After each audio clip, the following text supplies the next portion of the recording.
ప్రపంచ రాజకీయాల్లో గొప్ప మార్పులు వస్తున్నాయి. ఈరోజు శత్రువులు రేపటి రోజున మిత్రులు అవుతున్నారు. అలా వాళ్ళిద్దరు కలవరురా బాబు అనుకునే మనం భావించే సమయంలో వారికి ఉన్నటువంటి పొలిటికల్ కంపల్షన్స్ మూలంగా వారు కలిసి తమ శత్రువును ఎదుర్కోవాల్సి వస్తున్నది. కారణం ఏంటంటే శత్రువుకు శత్రువు మిత్రుడు.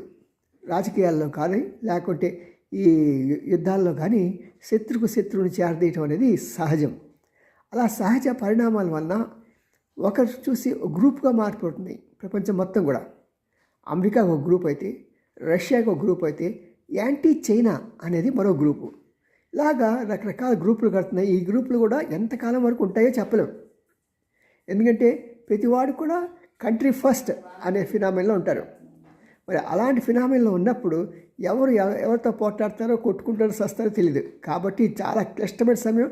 అందరూ జాగ్రత్తగా ఉండాల్సిన సమయం. See you.